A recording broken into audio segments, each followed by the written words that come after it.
Me bashkë këtu, gjithë ju që jeni të ftuar sot edhe jeni për të parë, mirë se keni ardhur.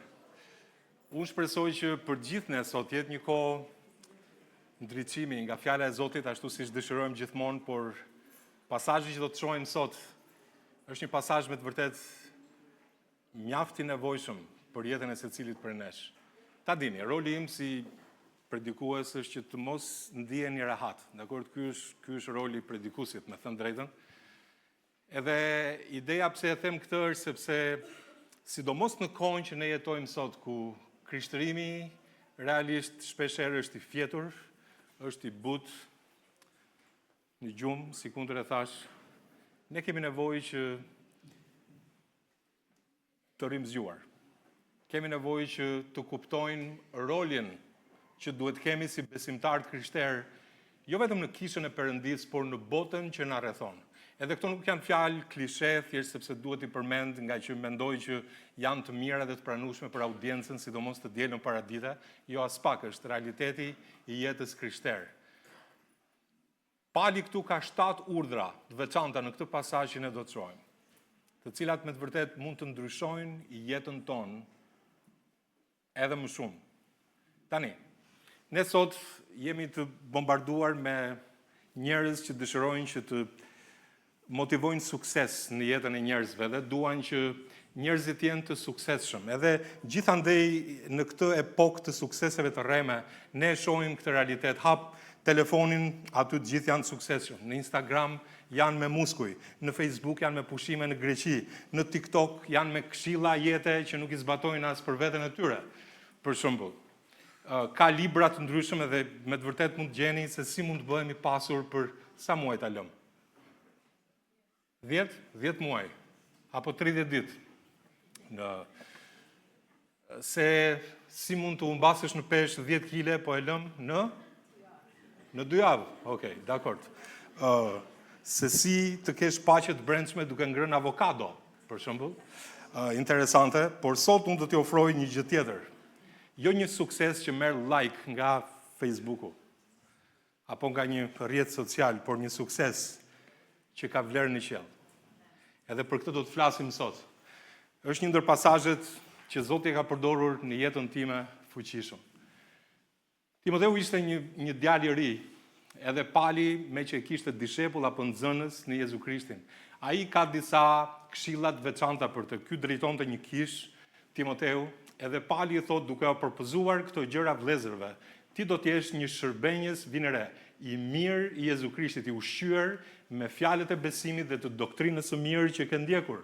Shmangu pra nga prallat profane dhe të vjetërve dhe ushtrohu në perëndishmëri, sepse ushtrimi i trupit është i dobishëm për pak gjë, kurse perëndishmëria është e dobishme për gjithçka, sepse përmban premtimin e jetës tashme dhe të asaj që do të vijë.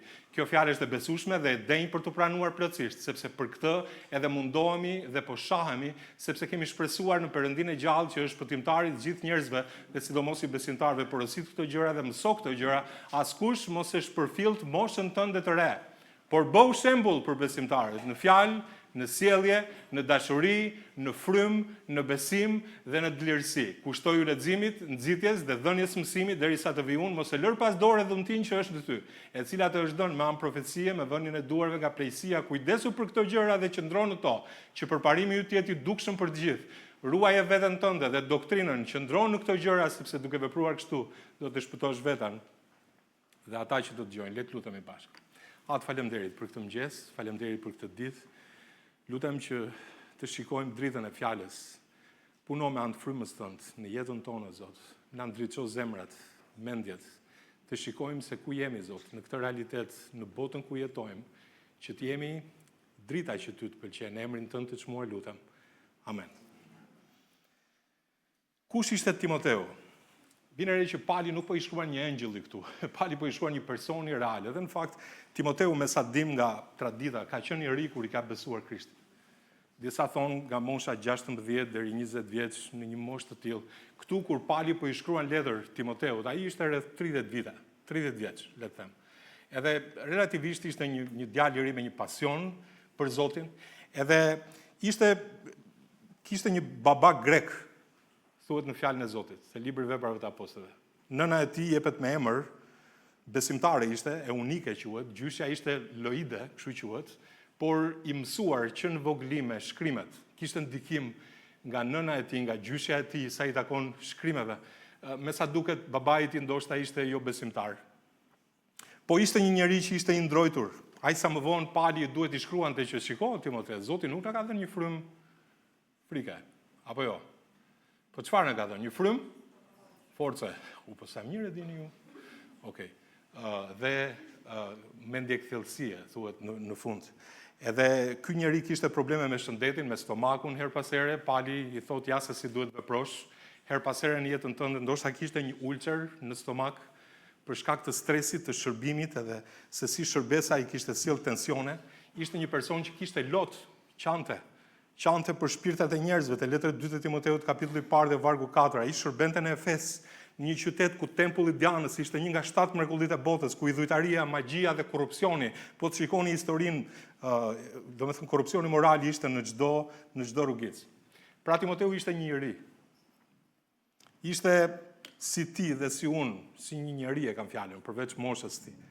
I dobët, i friksuar, me probleme shëndetësore, me një familje jo të përsosur, jo perfekte, duke shërbyer në një shoqëri që urrente ungjillin. Dhe pikërisht këtij njeriu pali i jep 7 urdhra, shumë interesante. Nëse i zbaton, do të kesh një shërbim që Zoti e çmon. Edhe po të shikoni, zemra e këtij pasazhi është vargu 15. Shikoni me vëmendje, thot, kujdesu për këto gjëra dhe qëndro në to që përparimi yt të jetë i dukshëm për gjithë. Kjo fjala përparimi është një fjalë nga greqishtja, është prokope. Unë kur e pash vërtet u kënaqa, se ne, për shembull, në krajinën tonë themi more djalë, kur do bësh prokopiti? Do të thënë, do ecësh përpara atij, do të përparosh, do bësh në një ditë prokopi, do të thënë si është puna.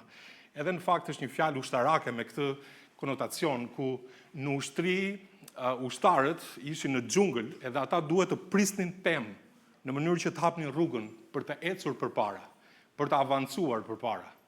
Edhe në të vërtetë është një fjalë e fuqishme, ka një mesazh. Dini pse? Sepse ne jetojmë në një kohë sot kur të krishterët duhet të lënë gjurmë. Duhet hapin rrugë, duhet heqin barishte, duhet heqin ferra, në mënyrë që rruga të çahet. Kemi të krishterë në krishtërim, ndoshta edhe në kish që kanë vite, ndoshta 10 vite, ku diun, edhe më shumë në besim. Vinë në kish, adhurojnë Zotin, këndojnë këngë, dëgjojnë predikimin, edhe janë po të njëjtët njerëz, me të njëjtin karakter, me të njëjtat mëkate, me të njëjtat zakone, me të njëjtat vese. Edhe në të vërtet, i njëjti mediokritet. Dhe Perëndia nuk na thirrri për këtë. Ai na thirrri për të lënë një gjurmë që sfidon, që ndryshon, që peshon në përjetësi. Prandaj sot në ky pasazh do të shikojmë këto 7 urdhra që janë 7 çelësa, me të vërtet, për një shërbim dhe një jetë që Zoti e çmon. Prandaj le ti mbajmë mend këto. Ndoshta Zoti do ndryshojë jetën tënde sot. Edhe do t'i shohim me radhë këto të 7, do të fillojmë me të parin, stërvitu si një atlet në garën e besimit. Shikoni vargu 6, duke propozuar këto gjëra vëllezërve, ti do të jesh një shërbenjës i mirë i Jezu Krishtit. Dhe nuk thot një shërbenjës i madhështor, sikur ai do të merrte lavdi nga njerëzit, por ashtu një shërbenjës i mirë i Krishtit, një shërbenjës i mirë i Krishtit. Në kuptimin e vlerës së vërtet, jo të lavdis njerëzore. Dhe çfarë bën një shërbëtor të mirë? Çfarë bën? Ai ushqehet me fjalët e besimit dhe të doktrinës së mirë. Timote, nëse do të ushqesh të tjerët, duhet të ushqesh veten së pari. Nuk mund të japësh diçka që nuk e ke. Nuk mund të mbushësh gotat e të tjerëve nëse ena jote është e zbrazët, është bosh. Edhe çfarë i thot në vargu 7? I thot, shmangu i thot nga prallat profane dhe të vjetërve. Kishte pralla në atë kohë që përcilleshin në përkisha midis besimtarëve, ka edhe sot. Do t'ju them disa pralla? Kam nxjerr 6 të paktën. Pralla e parë. Pagëzohu dhe do të shpëtohesh. Ne dim që shpëtimi është me anë të Hirit nëpërmjet besimit dhe jo nga veprat, që të mos mburet askush. Pralla e dytë. Bëj vepra të mira dhe Zoti do të ketë në konsiderat ty. Ndërkohë që tek libri profetit Isaia thuhet që veprat e tua janë të drejtësisë, janë si një robe e ndotur, thuhet, ore, sa mirë këtu mo, ore, ju si beso keni prallat, prallat 3, nëse nuk flet në gjura, nuk je i shpëtuar. Interesante, sepse fryma e Zotit është fryma e Zotit, dhe ai jep të dhunti që në fillimin e kishës hershme, besimtarëve që donte vetë. Apo jo, është kështu, ai është sovran, edhe jo të gjithë duhet ta kishin atë dhuntin atë kohë. Pralla e katërt. Maria ndërmjetson. Jo, në fakt ka vetëm një Perëndi dhe një vetëm është ndërmjetësi midis Perëndisë dhe njerëzve, apo jo. Krishti Jezus, njeri. Është ai vetmi. Pralla e 5. Çdo rrugë të shpihet e Perëndia. Jo, nuk është kështu. Jezusi tha, unë jam udha e vërteta dhe jeta, askush nuk shkon te gati përveçse nëpërmjet me, është vetëm një rrugë, një pralla e 6. Perëndia do që ti t'jesh i pasur dhe i shëndetshëm sepse je biri i mbretit. Jo, pyet e pak palin, shpeshherë ai ishte i uritur në varfëri. Patjetër, shpeshherë i nginjur në bollëk, siç e thot në fjalën e Zotit. Po ishte i rrahur, me gjemb në mish. Pyet atë nëse besonte tek ungjilli i prosperitetit. Nëse besonte pali ose jo një gjë të tillë. Edhe ai thot, refuzoi këto. Shmangi ato, mos u jep vend as një centimetër në jetën tënde, në kishën tënde, sepse do të shërbejnë si një tumor që rritet. Dhe shërbëtori i mirë nuk është ai që ka një mendje të hapur, por është ai që ka një mendje biblike për çdo gjë.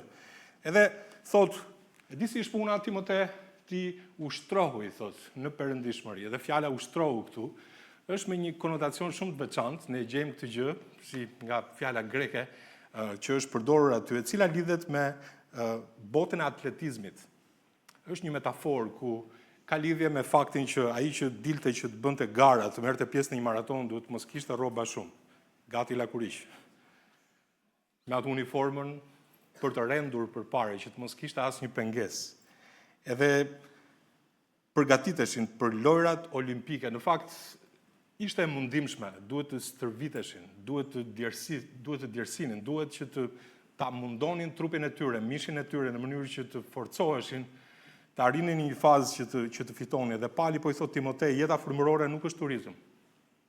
Është mundim, është atletik. Nuk është një kafene ku ulesh dhe shijon kafe, është një palestër ku ders, kështu duhet të stërvitesh. Nuk është piknik, është një maraton, edhe pali e zgjeron këtë metaforë të letrës pare Koritas, kapitullin 9, nuk e dini se ata që vrapojnë në stadium, vërtet vrapojnë të gjithë, por vetëm një merr çmimin, vraponi në mënyrë që ta merrni, dhe kushdo që merr pjesë në gare përmban veten e të gjitha, ata pra për të marrë një kuror që prishet, kurse ne për një kuror që nuk prishet, unë pra kështu vrapoj, jo sikur jam në pasiguri, dhe shikoni palin si flet për veten e tij. Kështu luftoj me grusht, jo sikur ra erën, madje mundoj trupin tim dhe e nënshtroj, thot, se mos pasi tu kem predikuar të tjerëve, të bëhem për të hedhur poshtë. Pali, ky apostull që do ta konsideronim të madh apo jo në sytë e njerëzve, ky njeri kishte frikë nga mediokriteti i tij. Nga fakti se mos pasi tu kishte predikuar të tjerëve, të mos ishte i pranuar, i kualifikuar për të shërbyer Zotit. Të bëhem për të përjashtuar, thoshte aty. Sepse jeta në Zotin është një luftë e përditshme, është një besim i përditshëm, është një kurajë e përditshme, është një luftë e përditshme, në mënyrë që të ecim përpara. Edhe perëndishmëria sigurisht do stërvitje. Prandaj tek Hebrejnë 12, 3 vargjet e para thuhet, prandaj dhe ne duke qenë të rrethuar nga një rrek kaq e madh dëshmitarësh, duke hedhur tejthot çdo barr dhe mëkatin që na qarkon kaq lehtë, ne jemi në një realitet sot që e kuptojmë shumë mirë një gjë të tillë. Le të rendim me durim në garën që është përpara nesh, duke i dërguar syt tek Jezusi, aty në vijën e finishit, aty ku është ai. Kreu dhe plotësonjësi i besimit, i cili për gëzimin që ishte përpara tij duroi kryqin, duke përçmuar fyre dhe ul në të djathtë të fronit të Perëndis. Kujtoni pra atë që duroi një kundërshtim të tillë nga ana e mëkatarëve kundër tij, që të mos lodheni dhe ligështoheni në shpirtin tuaj. Pra le të flakim çdo peshë thot aty, çdo barr. Të flakim mëkatin as që nuk diskutohet. Një atlet nuk mund të vrapojë me një thes me gur, edhe të pretendojë që do të rend përpara dhe aq më tepër të fitojë garën, nuk është e mundur. Vlla, motër e dashur, çfarë peshash po mban, që po e ngadalsojnë garën e besimit? Një marrëdhënie, një zakon, një ambicie, një mëri, një hobi që është kthyer në idhull, 3 orë në ditë në rrjetet sociale, TikTok apo ku diun se çfarë që të kullojnë shpirtin, flakja ato gjëra, sepse janë mëkat në vetvete, disa gjëra janë mëkat, disa gjëra bëhen mëkat, nuk diskutohet, por puna është çfarë na pengon ne nga stërvitja. Edhe Pali bën një krahasim të mençur këtu me trupin. Ai thotë sepse ushtrimi i trupit është i dobishëm për pak gjë. Sigurisht ka vlerë ushtrimi i trupit, që trupi i besimtarit është tempulli i frymës, edhe një besimtar duhet kujdeset për trupin e tij, në mënyrë që të ketë mundësi të shërbejë Zotit dhe më mirë. Nëse nuk kujdesemi për trupin, në këtë kuptim si tempulli i frymës, mund të smuremi më shpesh, mund të kemi probleme në jetën tonë, do të thotë që do ta kemi më të vështirë për të shërbyer Zotit, sipas predikuesit kapitullit 12, nëse dikush e lexon me vëmendje. Interesante një gjë e tillë. Trupi i njeriu është i brisht. Mos mendo që je shumë i fortë. Duhet kujdesesh. Edhe është i dobishëm, thotë, por është për pak gjë. Për pak gjë ka vlerë të kufizuar. Ndërsa perëndishmëria, shikoni pak, ka vlerë për të gjitha. Për jetën e tanishme dhe për atë që do të vi. Shikoni sa vlerë që ka, po t'i krahasosh. Sot ka vëllezër në krishtërinë të krishterë, mund të ketë dhe në kishën tonë, nuk di për ndonjërin specifikisht, por që i kushtojnë 2 orë në ditë palestres dhe 2 minuta lutjes. Kanë biceps si Sansoni. Por besim si Thomai, dyshues, gjithmonë. Janë shumë kujdesshëm për dietën fizike. Lactose free, sugar free, gluten free, glutena, domethënë kështu, se po i them se kështu i lexojmë. Po dieta frymërore, plot me mëkat, plot me filma, seriale të ndyrë, plot me thashëtheme. A do ta ushqej dikush fëmijën e tij me plerat 3 herë në ditë? Jam i sigurt që jo, po pse ushqejmë shpirtin me plera? Ka një detaj interesant që perëndishmëria, ja kjo është fjala këtu, premton jetën e tanishme dhe atë që do të vijë, është një bekim i dyfisht. Perëndishmëria jo vetëm që të përgatit për parajsën, por të bën më të lumtur në fakt. Shpesh njerëzit nuk e kuptojnë, edhe besimtarët e kanë të vështirë, por ne e kemi të lehtë patjetër, por them disa e kanë të vështirë të kuptojnë që perëndishmëria të bën më të lumtur në Zotin, më të qetë, më me paqe, më me kuptim. Këtu një shërbëtor i perëndishëm ple më mirë se ka paqe. Ha me më shumë falënderim. Është mirënjohë Zotit. Ka një martesë më të mirë, i rrit fëmijët më mirë. Ka më shumë paqe edhe në shtratin e vdekjes. Përvoja ka treguar. Perëndishmëria bën që të mos mungoj asgjë, të jep gjithçka. Perëndishmëria. Psalmi 147 dhe vargu 10, ai që nuk kënaqet, ai thotë, nuk kënaqet me forcën e kalit, në forcën e kalit, dhe nuk gjen ndonjë gëzim në këmbët e njeriut.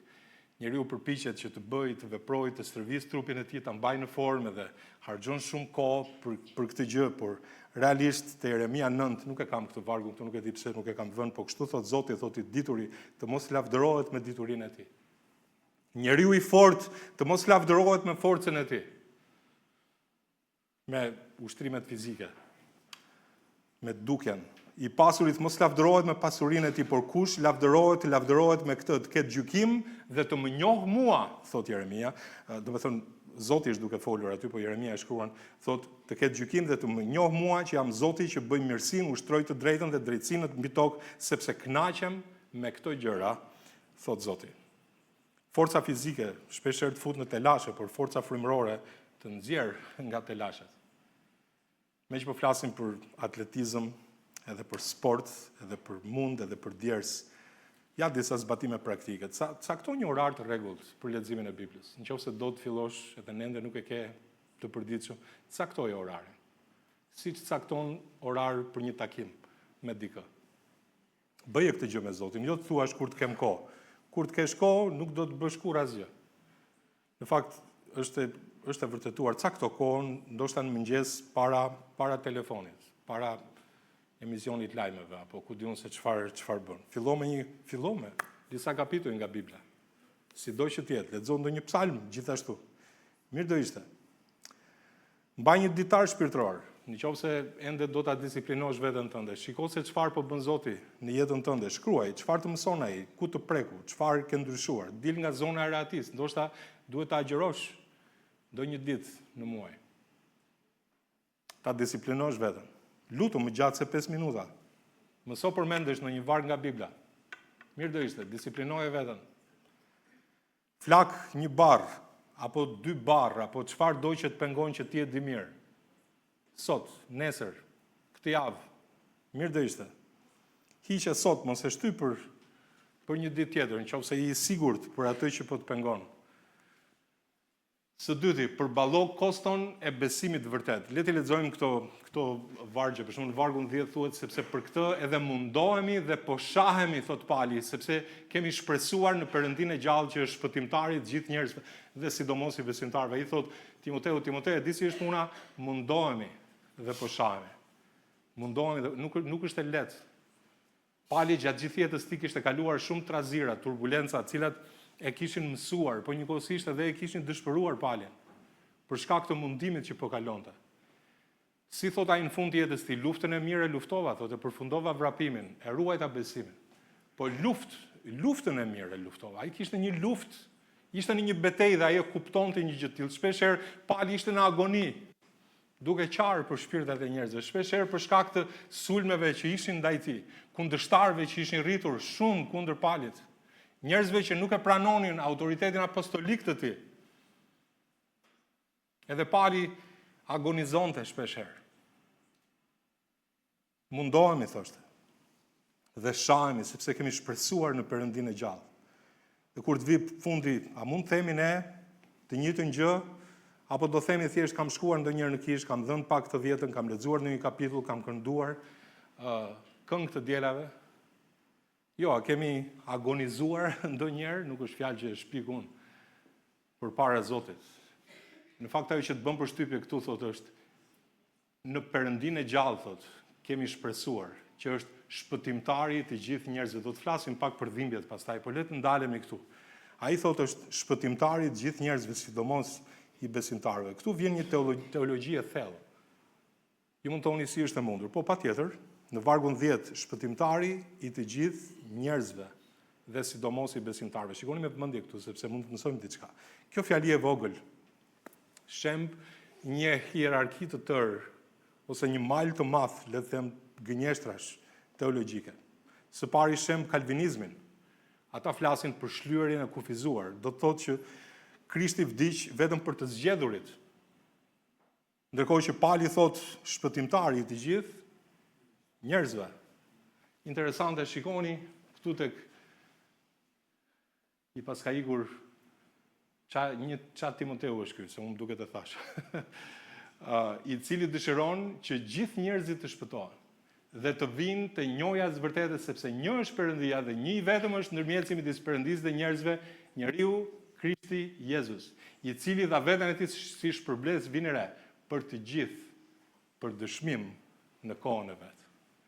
Tani, shikoni se Bibla vazhdon që ai është shpëtimtari i të gjithë njerëzve. Letra e parë e Gjonit 2 thuhet ai është shlyesi për mëkatet tona, jo vetëm për tonat, por edhe ato të gjithë botës. Shikoni një tjetër, ai fjala ishte drita e vërtetë që ndriçon çdo njeri kur vjen në botë. Gjoni 1 vargu 29, ja qengji Perëndis që heq mëkatin e botës. Tani, shkojmë prapë lart te vargu ynë. Ja ku jemi këtu. Okej, vargu 10. Ka një dallim shumë të rëndësishëm këtu. Shlyerja është e mjaftueshme për të gjithë, por e zbatueshme për ata që besojnë. Kjo është shumë e rëndësishme për ta kuptuar. Si një ilaç në farmaci. Ka ilaç për çdo sëmurë që është në spital. Por ilaçi ndihmon ata që e marrin ilaçin, është kështu? Pra, ilaçi ekziston, por ndihmojnë vetëm ata që e marrin ilaçin. Kështu Perëndia ka përgatitur shpëtim për të gjithë. Shpëtim për gjithë, diskutohet. Po ku zbatohet? Tek ata që i besojnë. tek ata që i besojnë, vendosin që t'i besojnë Zotit. Pra, kjo është arsyeja pse predikojmë, kjo është arsyeja pse dalim të flasim për Krishtin, me kushërinj, me fëqinj, me koleg, sepse për çdo njeri që shohin, ose që shohim ne, domethënë ekziston shpëtimtari, është një vetëm. Është vetëm një shpëtimtari. Po ai shpëtimtar nuk do t'i sjellë shpëtim pa besim. Prandaj mundohemi, thot Pali, prandaj agonizohemi, sepse dashuria e Krishtit, thot diku, na shtrëngon. Dashuria e Krishtit na shtrëngon. A ka kundërshtime? As që diskutohet. Pse? Sepse Perëndia i kësaj bote i verboi mendjet e njerëzve, sytë e njerëzve. Ata që nuk besojnë. Te Galatasit kapitulli 1 dhe vargu 4 thotë ai e dha veten për mëkatet tona për të na shpëtuar nga kjo botë e mbrapsht. Do të thotë që Pali thotë bota në cilën jetojmë është e mbrapsht. Nëse je besimtar i vërtet, bota do të kundërshtoj. Për shembull, ne dim përmendesh atë vargun që thuhet te letra 2 Timoteut, të gjithë ata që duan të jetojnë në perëndishmëri në Krishtin Jezus do të përndiqen, thuhet. Jezusi tha te Gjoni kapitulli ja këto vargje i lexuam çfarë. Te Gjoni 15 Jezusi tha në vargun 18 se bota ju urren, ta dini se më ka urryer mua para jush. Po të ishit nga bota, bota do të donte të vetët. Por sepse nuk jeni nga bota, por unë ju zgjodha nga bota, prandaj bota ju urren. Kujtoni fjalën që ju thash, shërbëtori nuk është më i madh se Zoti i tij, nëse më kanë përndjekur mua, do t'ju përndjekni edhe ju, nëse kanë zbatuar fjalën time, do të zbatojnë dhe tuajën. Nëse krishtërimi yt, vlla, motër e dashur, nuk ofendon askënd, ndoshta nuk është krishtërim biblik.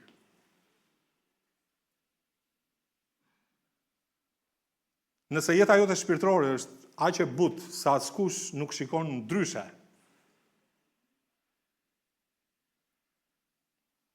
askush nuk të shikon ndryshe, ndoshta nuk i aq ndryshe.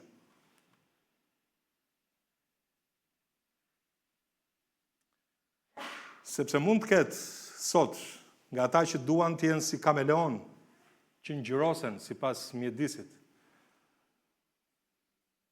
Në kish janë të përullur si Danieli, por në punë arrogancë si Nebukadnecari. Edhe sillen keq me të tjerët. Ky nuk është krishtërim, është hipokrizi. Edhe Pali thot aty që ne mundohemi, edhe vuajmë, edhe t'ju them këtë gjë është shumë e rëndësishme kjo dhe për ta kuptuar nga ana e doktrinës. Pali nuk po thotë që ne duhet të vuajmë sepse jemi fetar. Ne nuk jemi fetar. Po e dini ju që fetarët nuk vuajnë, shpeshherë edhe ata që janë fanatik, mund të jenë katolik, mund të jenë musliman, mund të jenë hindu. E dini që ka dhe hindu shumë fanatik në besimin e tyre, veç këtyre që unë përmenda. Por kush mundohet? Bota nuk i mundon këta që unë përmenda, por kush mundohet? Në fakt, ai që beson tek drejtësia e Perëndis dhe refuzon drejtësinë e tij, ai mundohet. Ai mundohet. Ju a shpjegoj ndryshe, për shembull, te Romakët kapitulli 10, Pali duke folur për popullin e Perëndis tha, ata duke mos njohur drejtësinë e Perëndis dhe duke kërkuar të vendosin drejtësinë e vet. Interesant, Pali bën dallimin, është drejtësia e njeriut, është drejtësia e Perëndis. Ka njerëz që vendosin drejtësinë e tyre dhe nuk e pranojnë drejtësinë e Perëndis. Nuk i nënshtrohen drejtësisë Perëndis. Ndërkohë që Pali tha, di si është puna, unë kam qenë farise, për sa i takon ligjit, i paqortueshëm tha. Unë tha Pali, të gjitha këto merita për shkak të pozitës si një farise, unë i konsiderova tha të gjitha humbje, ple, në krahasim me njohjen e Zotit. Shumë interesante kjo. Ja pse bota nuk i kundërshton moralistët. Ata që përpiqen të jenë fanatik sa i takon moralit për jetën e tyre, sepse ata kanë një perëndi që është egoja e tyre. Unë jam i drejtë, unë jam i mirë, unë jam i tillë, unë jam i atill. Ti si je si mua? Ata mbështeten tek veprat e tyre, por kur ti vjen dhe u thua, e di si është puna, unë jam mëkatar. Edhe unë nuk mund të bëj dot asgjë që të shpëtoj veten time.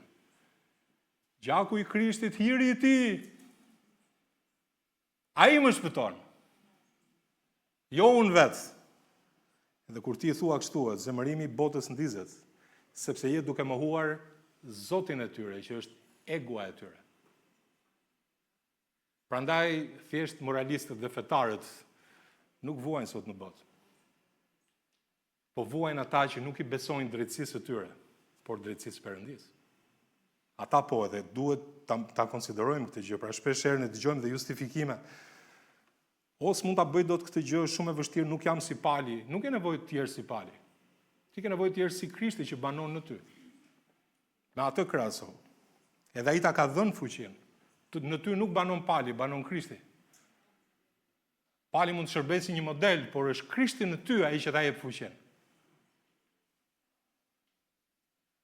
Filipianët 4:13 thotë unë mund të bëj gjithçka me anë të Palit që më forcon, kështu thotë? Jo, thotë me anë të Krishtit që më forcon. Është ai që më jep jetë, është ai që më jep forcë. Galatasit 2:20 Pali thotë u kryqëzova bashkë me Krishtin dhe nuk rroj më unë, thotë, po ai jetë që jetoj tani jetoj në besimin e Birit Perëndis që vdiq dhe dha jetën në kryq për mua.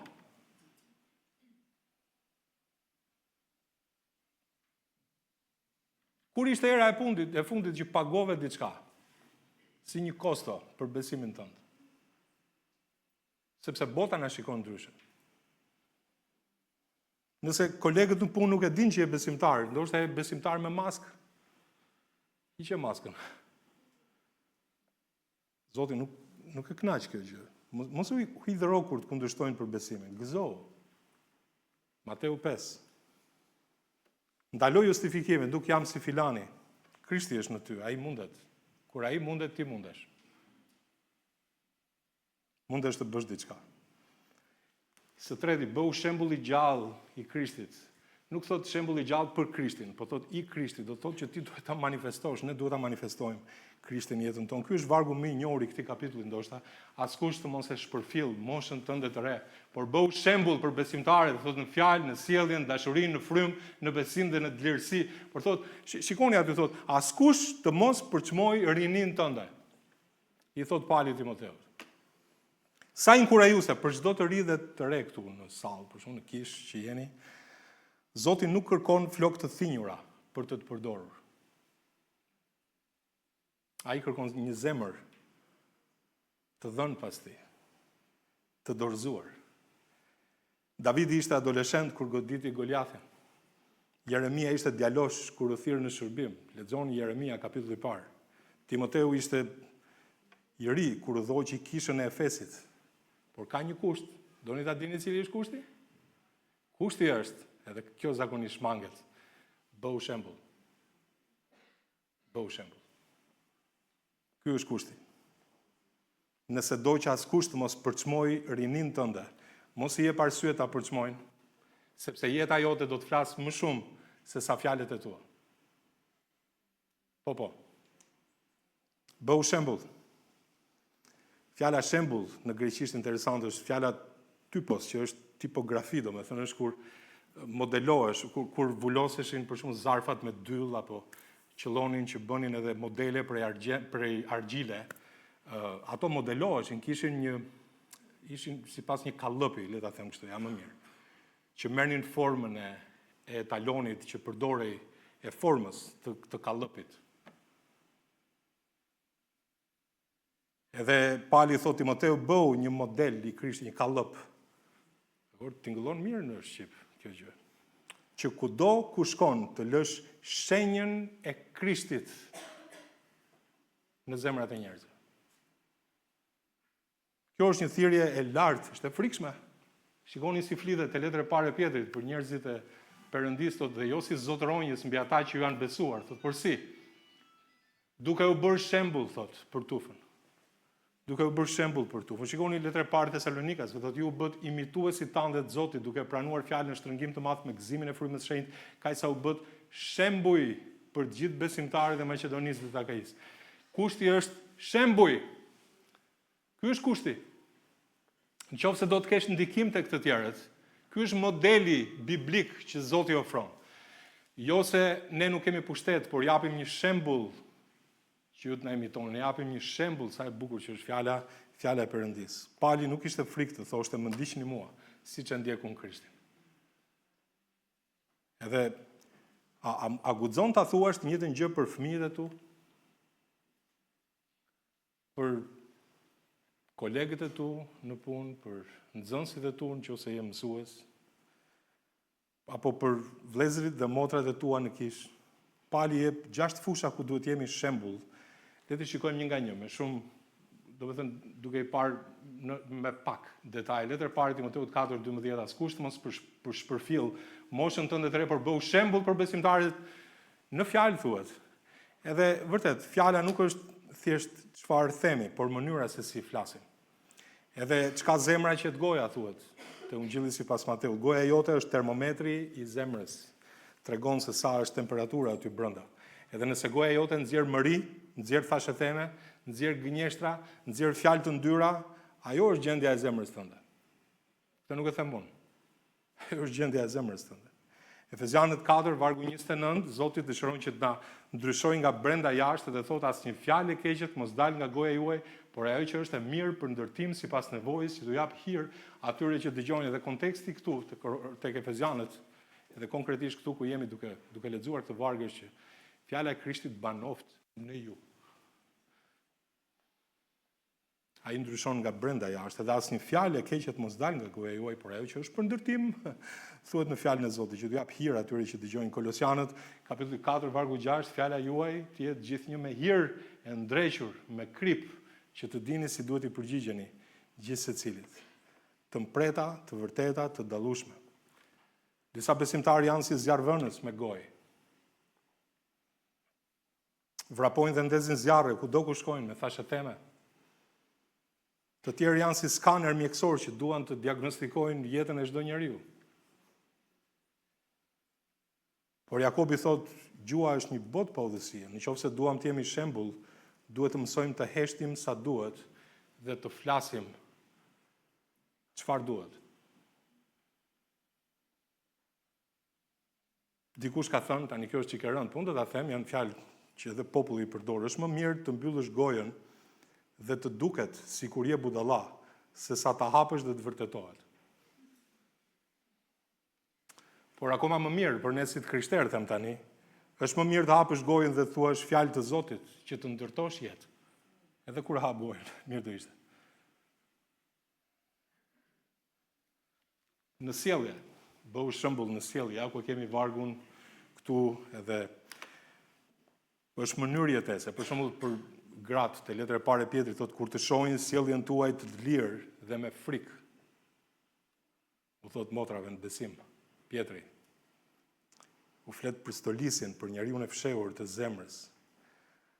Letra e parë e Pjetrit, kapitulli 2 dhe vargu 12, flet që ka vlerë, shikoni, silluni mirë ndër paganët. Pse? Sepse reflekton transformim tek të tjerët. Përdoret dëshmia e Zotit. Që ata, që në atë që ju përflasin si keqbërës, flasin ata, po a është e vërtet? Ju flasin, mund të përflasin, po a zbatohet për ju të përlëvdojnë Perëndin ditën e vizitës së tij për shkak të veprave tuaja të mira. Tani unë po bëj një krahasim, një test të mirë. Nëse komshinët e tu do të thirreshin në gjyq për të dëshmuar për besimin tënd, po e supozojmë, a do të kishin provat mjaftueshme për të dënuar ty si besimtar?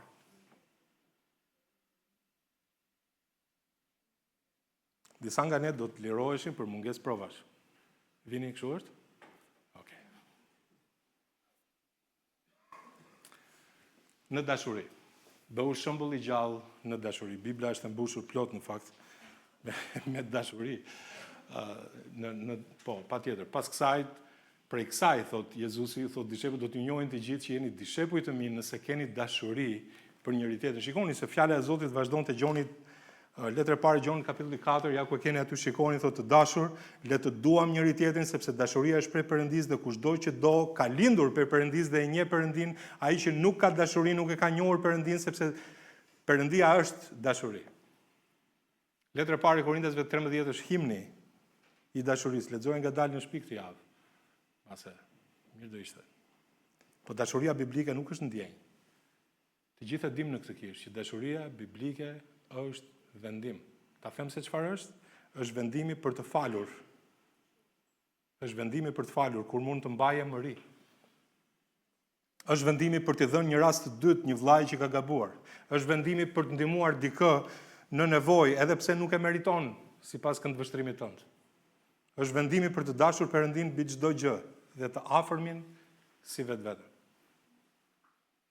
Dashuria biblike thot, do të dua edhe pas atij komenti të keq në Facebook. Unë për vete nuk përdor Facebook, po ndonjëherë referohem. Do të dua edhe pas ofendimit. Do të dua edhe megjithse kjo gjë nuk më pëlqen.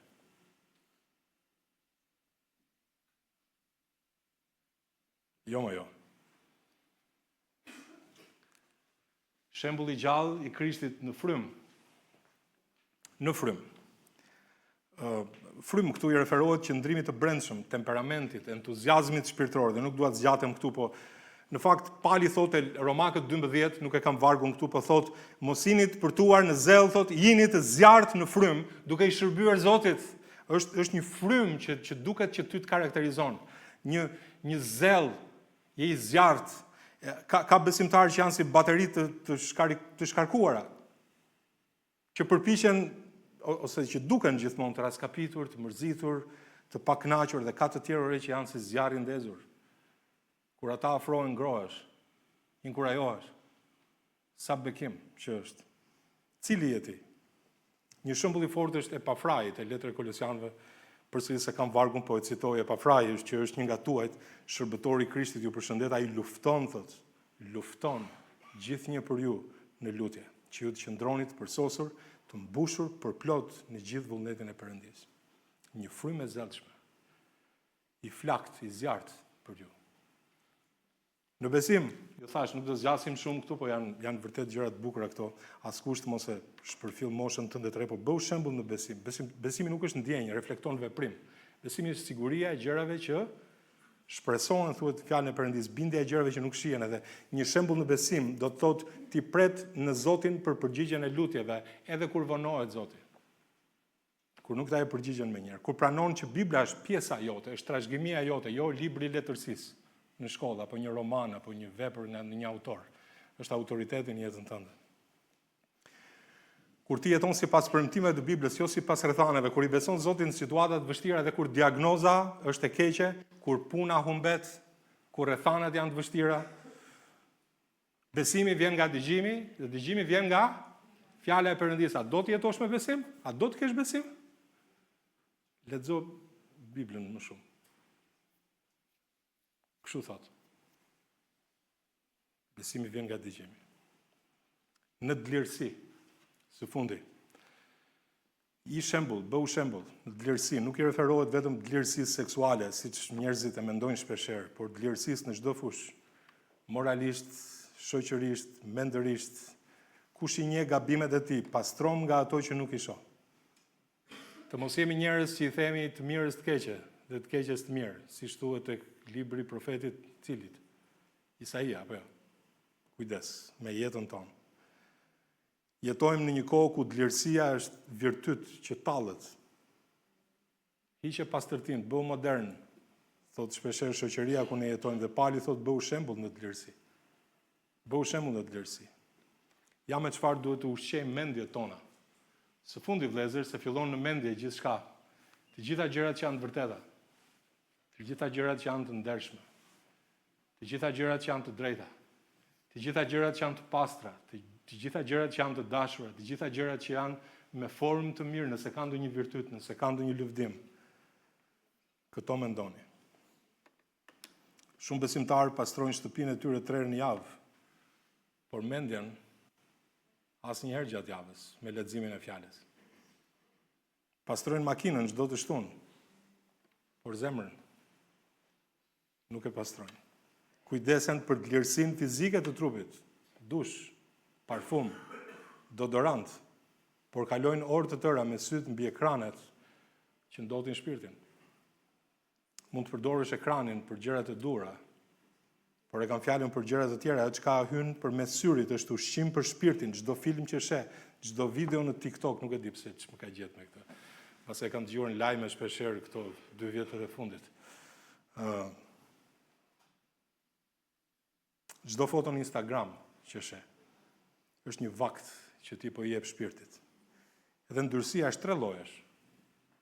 Është ndyrësi morale, është ndyrësi fetare dhe ndyrësi sociale. Morale është kur ke mendime që i çonë në drejtimin e gabuar, mendime seksuale, pornografi, shikime të pahishme. Fetare, idhujtari, bestytni, ezoterik, astrologji, horoskop dhe ndyrësi sociale, thashe theme, mashtrime, truke në punë, pa besnikëri në marrëdhënie, shmangi të trija, flaki tutje, i pastër brenda dhe jashtë. Brenda dhe jashtë. Baj më mirë një listë të lutjeve që Zoti ka kthyer përgjigje. Pastroj ushqimet e shpirtit, fshi aplikacionet që të tundojnë, bloko kanalet e kota, zgjidh librat që ndërtojnë, lexo fjalën e Zotit, ripërtëri mendjen, ushqeu me fjalën dhe ushqet të tjerët. Ky është një varg i fortë të Pali, thotë Timoteut, kushtoi leximit, nxitjes, dhënies mësimit derisa të vi unë. 3 fjalë urdhra jetësor, lexoje, nxiti, mësoj. Fjala e Perëndis, sa e bukur është. Vërtet, kur shikoj jetën e Krishtit, kjo më maknit, po ai që në fillim të shërbimit publik, ju kujtohet e gjejmë Jezusin duke lexuar nga libri i profetit, te Luka 4, profeti Isaia, publikisht. Ishte një zakon që fjala e Zotit lexohej edhe ndër sinagogat judaike.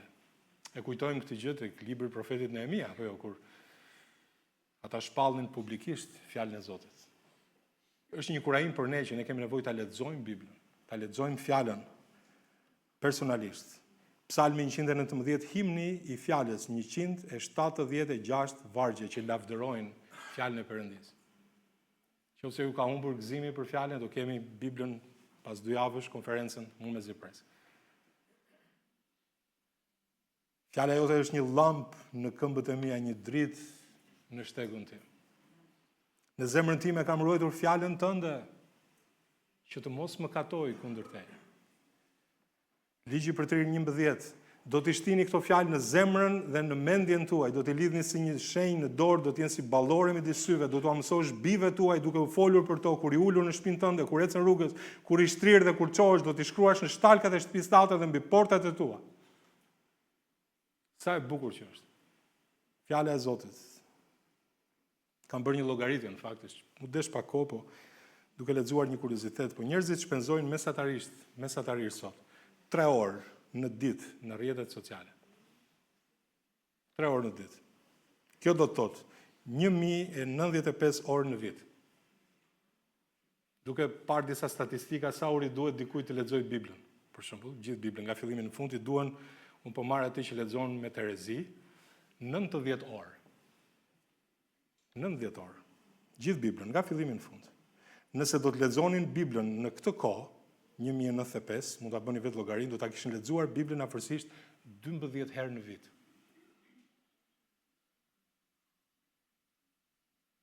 I kam bërë mi llogaritë, po. Dhe kur i pyet pse nuk e lexon Biblën, përgjigjja është gjithmonë nuk kam kohë. Nuk është çështje kohë, çështje prioriteti. Çështje prioriteti. As si diskutohet. Kristoforidi 2, që ne do të kemi bazuar në traditën Textus Receptus, dorëshkrimet e Antiokisë, i njëjti tekst si trashëguan reformatorët dhe kisha hershme. Lexojmë Biblën si e trashëguan apostujt, është një trashëgimi që ne duhet ta mbajmë. Në fakt, si thuhet aty? Nxitjes, jo vetëm leximit, po thotë nxitjes. Nxitjes. Predikimit. Në Dhjatën e Vjetër, Jeremia thoshte, ata kurojnë plagën e popullit tim si përfaqësisht duke thënë paqe, paqe kur nuk ka paqe. Fjala e Zotit duhet jetë e vërtet, e studiuar, e predikuar. Njerëzit nuk kanë nevojë thjesht për motivim pozitiv, kanë nevojë për pendim. Nuk kanë nevojë për vetbesim, kanë nevojë për besim te Krishti. Dhe ky është ndryshimi i madh. Letra e dytë e Timoteut, kapitulli 4, 2 vargjet e parë, do të thënë vargu 2 deri në 4. Thotë, prediko fjalën, I thot Pali Timoteut, ngul këm me kohë e pa kohë, bind dhe qorto, këshillo me çdo zemërqërsi e mësim, sepse do të vi koha kur njerëzit nuk do ta adhurojnë doktrinën e shëndosh, por sipas endjeve të veta do të mbledhin grumbull mësues për të godolisur veshët dhe do t'i largojnë veshët nga e vërteta, do t'i kthejnë det prallave. Që unë përmenda një 6 pralla sot. Njerëzit sot duan që ti godolisësh, ti kilikosësh, i thënë, varet nga zona, domethënë, si përmenden këto fjalë po. Dini ju që ka besimtar që lëvizin nga një kish për të gjetur një vend ku të kenë fjalën e Zotit ashtu siç është. Ka nga ata, siç thot tu, që rendin pas godolisjeve. Po ka dhe nga ata që duan të gjenë një vend ku nuk u kruhet kurrizi. Edhe në fakt bëhet fjalë për doktrinën. Ruaje doktrinën, ruaje mësimin. Ruaje mësimin, kushtoju dhënjes së mësimit. Edhe flitet në vende tjera që duhet ta ruash doktrinën.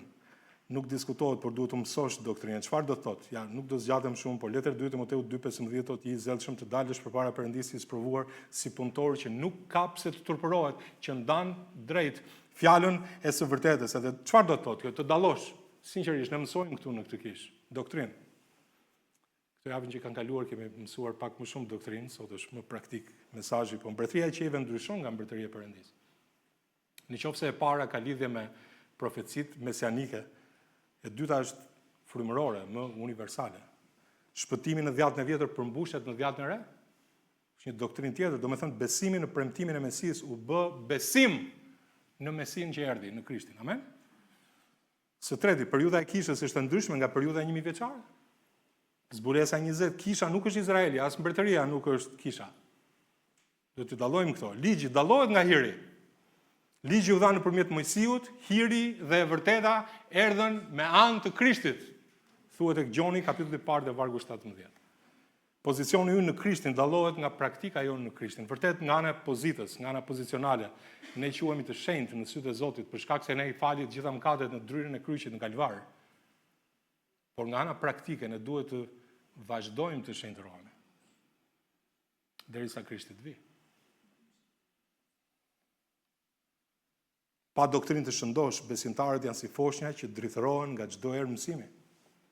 Me doktrinë të shëndosh bëhemi të pjekur që u kundërvihemi taktikave të djallit. Së pesti, dhe do të po afrohemi fundit, përdor dhëmtit që Zoti ka dhënë. Si i thot Pali Timoteut, thot, mos lër pas dore dhëmtin që është në ty, e cilat është dhënë me anë të profecie me vënien e duar nga pleqësia. Dhe kush ishte këtu? Pali ishte ai që kishte vënë duart.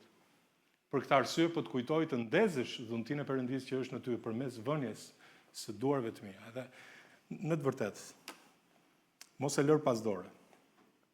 Thuhet në vargun 14. Mos i pakujdesshëm, mos e lër në harres, mos e neglizho dhuntin që është në ty. Zoti ta ka dhënë. Mos e lër në harres. I keni parasysh ato fëngjit, mund të jetë qymyr i ndezur, nuk e di, nuk e kam fjalën për zgarën këtu se tani po çoj vëmendjen tuaj aty ku s'duhet ndoshta. Ta mbarojmë mesazhin sot një herë. Po një thëngjilli mund t'i frysh. Edhe shikon çfarë? Shikon që ndryshon ngjyra apo jo? Skuqet çik më shumë. Po të vësh diçka aty një dru ose një shkarp ose një letër merr flak. Interesante. Ndize. Timotej ti e ke dhuntin. Ti e ke dhuntin, frymat ka pajisur. Ajo dhunti mund të fiket nëse nuk e ndez. Është si një zjarr të cilit nuk i hidhen shkarpa, e përmend edhe një herë. Shkarpat çfarë janë? Brezi i ri tash i vështirë. Çfarë janë shkarpat? Po. E një fjalë e re sot. Çfarë është dhuntia? Dhuntia është një aftësi e veçantë frymërore që jepet besimtarit nga fryma e shenjtë e Zotit për ndërtimin e trupit të Krishtit. Është një aftësi frymërore. secili të jepet shfaqja e frymës për dobi të përbashkët, secili e ka një dhunti. Për shembull, lista e dhuntive është vërtet e gjatë në Bibël, unë po ju marr ato që janë në si thua në efekt në kohën që ne jetojmë. Dhuntit ndryshme sipas hirit që na u dhanë se kemi profecinë, të profetizojmë sipas masës besimit dhe se kemi shërbim, po kështu mësuesi, ai që këshillon ti kushtohet këshillimit, ai që ndan, pra ai që ndihmon dikë që ka nevojë, ai që jep. Kjo është ideja, ta bëjmë me thjeshtësi, ai që kryeson le të kryesoj me zell, ai që bën vepra mëshire, ti bëj me mëshirë, me gzim, më falni.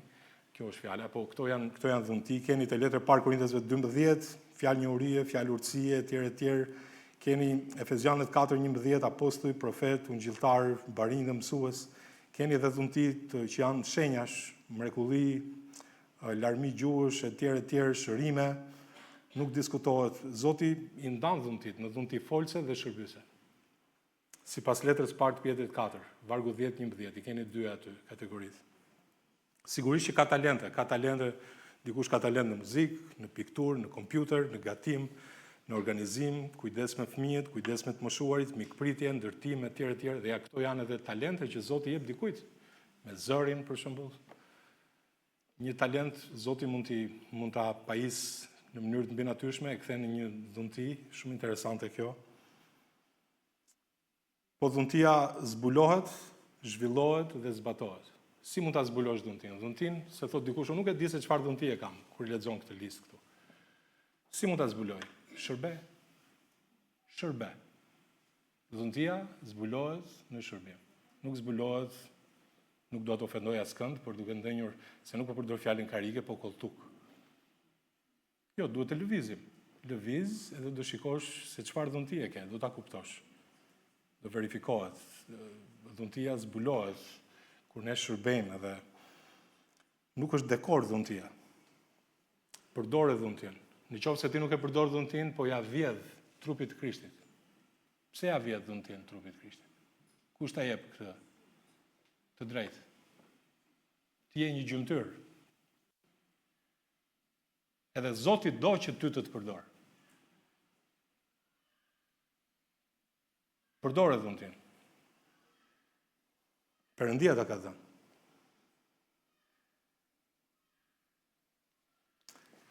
Kushtoju shërbimit, thuhet në vargun 15. Kujdesu për këto gjëra dhe qëndro në to, që përparimi ju të jetë i dukshëm për të gjithë. Qëndro në to. Zhytu. Krishtërimi nuk është hobi. Sot më pëlqen se hobi ndryshon, ju dini këtë. Prandaj ka emrin hobi. Hop këtu, hop aty, domethënë ndryshon. Nëse luaj unë me fjalët. Pa merak, se nuk është tamam kështu. Po nuk vjen nga Bibla, mund të bëj çfarë dua. Kur vjen fjala për Biblën, aty duhet të kem kujdes shumë. Krishtërimi nuk është hobi. Nuk është hobi. Kujdes. Është jetë. Është jetë.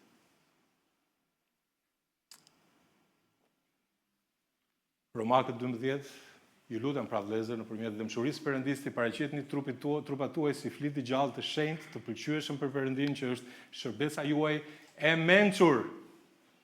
Ka mençuri këtu. Mos u konformoni me këtë botë, por transformoni me anë të ripërtëritjes së mendjes suaj, thotë që të provoni cili është i miri, i pëlqyeri, i përsosuri vullneti i Perëndisë. Unë vetëm një shembull do t'ju jap këtu se di që mund të zgjatëm shumë, në fakt kam përgatitur gjëra të tjera, po për shkak të kohës, po mundohem të jem konciz. Letër parë Korintësve 16, po ju bëj thirrje o vëllezër, ju e njihni shtëpinë e Stefanas, që është fruti i parë i Akais, dhe që janë kushtuar shërbesës shenjtore. Dini, janë kushtuar shërbesës. Familja e Stefanas kishte varësi, ishin adikt, përdorim në fjalën. Këta kishin varësi ndaj shërbesës. Nuk mund të bënin pa shërbyer. Nëse një javë nuk shërbenin, ndjeshin keq. Ata ishin zhytur në shërbimin e Zotit. A jemi ne të tillë, shumë për ne jemi adikt ndaj kafes, telefonit, lajmeve, sportit, serialeve. Po. Po ndaj shërbesës? Ndoshta jemi konsumator të shërbimit, po jo dhënës të shërbimit.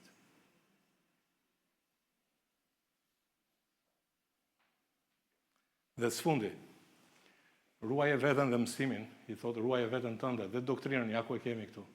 Ruaje veten tënde dhe doktrinën. Qëndron në këto gjëra sepse duke vepruar kështu do të shpëtosh veten dhe ata që të dëgjojnë.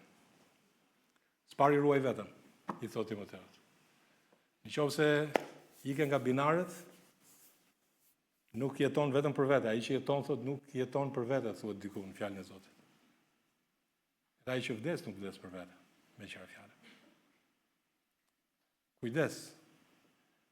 Nëse ike ti, shërbimi mund të shahet, duhet të kesh kujdes. Djalli sulmon aty ku je i dobët, mishi bota të ngushton. Davidi ra, kur mbretërit shkonin në luftë apo, i hodhi syt diku gjetkë. Sansoni, Sansoni, pse? Sepse luante me zjarrin e Delilës. I kishte ndezur Delila një zjarr kështu bubulak. Edhe Solomoni ra sepse lejoi gratë pagane t'i kthejnë në zemrën, edhe Pietri ra në mohim sepse ndiqte Jezusin nga larg, edhe dim se çfarë ndodhi. Mishi, bota, djalli. Mënyra se Zoti na mëson si të sillemi me tundimet është si tha Jezusi, është shkruar. Amen? Është shkruar. Është shkruar. Nëse tundimi vjen, lutje Zotit, ai do t'jap ty një varg ta citosh. Shpata e frymës. U miratofshin para teje fjalët e gojës sime dhe përsjatjet e zemrës sime, o Zot, kështjella ime dhe shpengimtari im. Përsjatjet e zemrës sime fillon nga brenda ndryshimi. Pali thot, shkatrojmë mendimet dhe çdo lartësi që ngrihet kundër njohjes Perëndis, të bëjmë rob çdo mendim që t'i bindet Krishtit. Shërbëtori e Zotit, je këtu ulur sot në sallë, rrëfej mëkatet e tua para Zotit rregullisht. Mirë do ishte. Po ti rrëfej mëkatet tona, jesh besnik dhe i drejt, na fal mëkatet, na pastroj nga çdo pallësi. Fal shpejt, mos i jep vend zemërimit. Efezianët 4, zemëroni mos mëkatoni, diellit mos perëndojnë mbi zemërimin tuaj. Mos i jepni vend djallit. Disa besimtarë mbajnë mërin si një koleksionist që mban pullat. Ne në moshën tonë, për shembull, unë kisha disa shokë që kishin një libër edhe vendosin pullat e postës të masive të ndryshme, të çmimeve të ndryshme, ngjyrave të ndryshme. Ju kujtohet? Unë për vetë, unë kam mbajtur ca gjëra të tjera, por nëse. Tani, nëse mban këta album brenda ndyrsin, mëkatin, mërin, brenda këtij albumi. Janë gjëra që duhen hequr, duhen hedhur poshtë, duhen grisur faqet e atij albumi. Të jemi të pastër. Ruaj veten, ruaj mësimin gjithashtu. Pali u thot besimtarve në Efes, kujdesuni për veten dhe për mbar tufën, u thot pleqjve të Efesit. Kujdesuni për veten dhe për mbar tufën, u thot dhe për veten së pari, sepse kështu është puna. Nga dëshmia e dikujt o rëzohesh, o inkurajohesh. Ne e dim këtë gjë. Prandaj Zoti dëshiron që të na kualifikojë ne në shërbimin e tij. Sepse unë e di, thot Pali, pas nisjes time do të hynë me disjush ujqër grabitqar. Ruaj veten dhe doktrinën. Ruaj veten dhe tufën. Ruaje. Mbaje modelin e fjalëve të shëndoshta që dëgjove prej meje në besim, në dashuri në Krishtin Jezus, në dorën e mirë ruaje me anë të frymës shenjtë që banon brenda nesh. E dyta Timoteut, kapitulli i parë, vargu 13-14. A doni disa doktrina të rreme që qarkullojnë sot në Krishtin, t'ju them? Unë për vete i shikoj çfarë ndodh, jam i bindur dhe shumë për jush. Unë gjilli prosperitetit. Nëse je biri i mbretit, duhet të kesh shëndet shumë të mirë, duhet të jesh i pasur. Nuk është shumë. Liberalizmi teologjik është një tjetër. Do të thotë beso çfarë të duash. Çfarë të kesh ti qef? Çfarë të duash ti beso?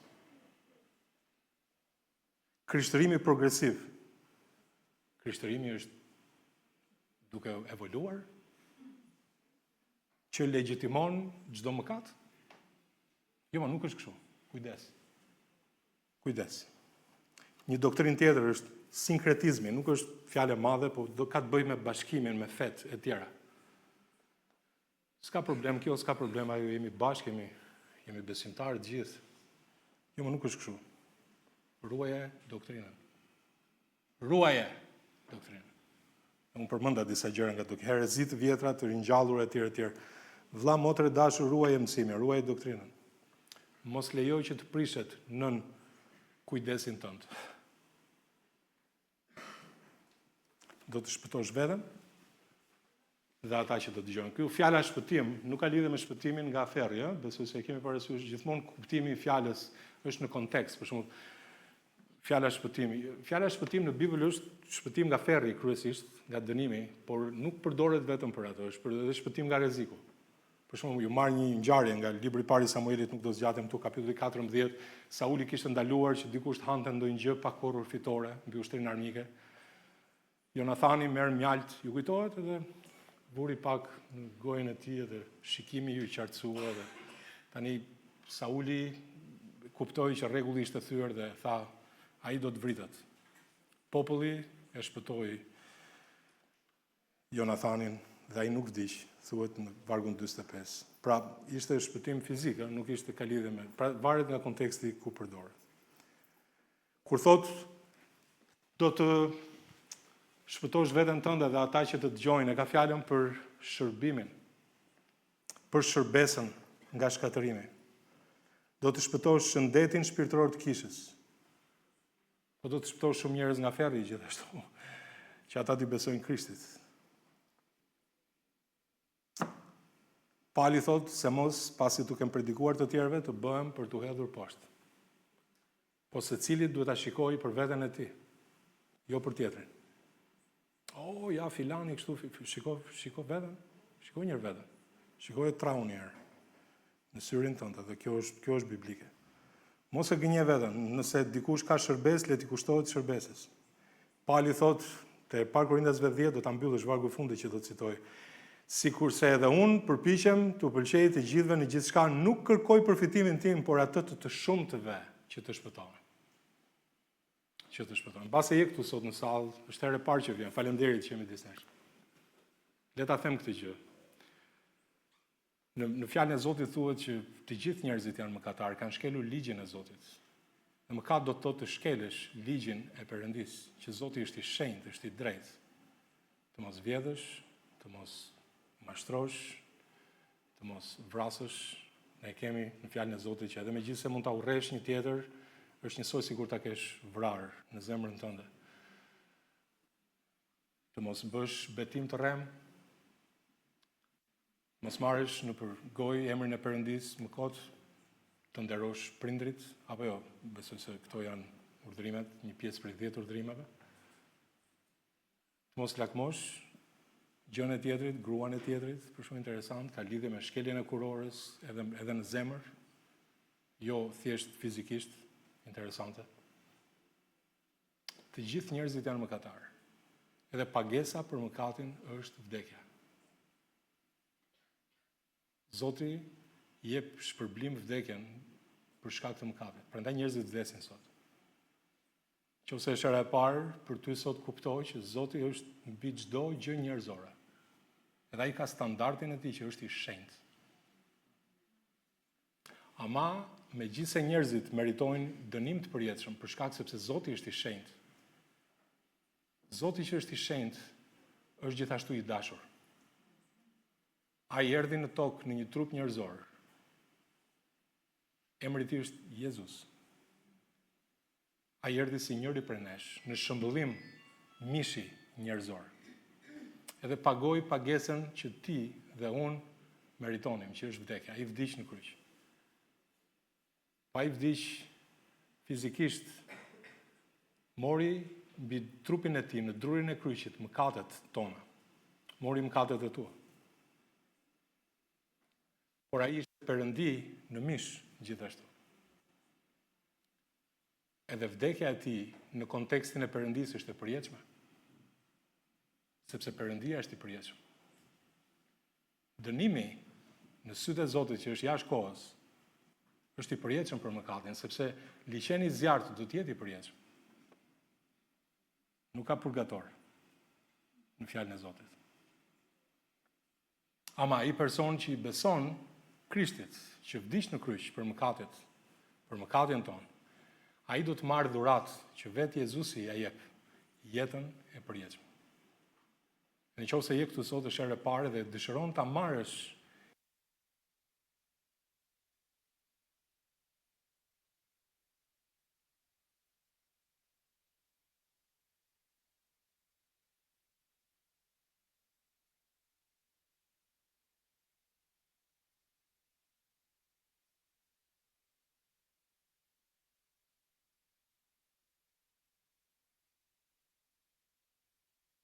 ai erdhi për ty, vdiq për ty, që ti ta marrësh të dhuratë. A mund të ulim kokën të gjithë, në fakt mirë do ishte. Ulim kokën, edhe në qoftë se është hera e parë sot për ty, ose hera e disatë, dhe dëshiron që ti besosh jetën tënde Krishtit, ta kuptosh së pari që ke mëkate dhe duhet i kërkosh falje. Ai prandaj erdhi, vdiq në kryq për mëkatin tënd. A mund t'i thuash atë thuaj sot, Zot Jezus, faleminderit që erdhe në tokë. Edhe vdiqe në kryq për mëkatin tim. Faleminderit që e more pagesën që unë meritoja. Faleminderit Zot që derdhe gjakun në kryq për të larë mëkatin tim. Zot Jezus, unë hap zemrën time dhe të besoj ty si Zotin dhe shpëtimtarin e jetës time. Zot, merre fronin e jetës time. Faleminderit për dhuratën e jetës përjetshme. Më ndrysho, Zot. Më ndihmo të jetoj në hirin tënd si një bir i yti. Faleminderit për dhuratën e jetës. Në emrin tënd, Zot Jezus, lutem. Amen. Mirë, unë shumë mirë njoh Zotit për kohën që mund të kemi së bashku.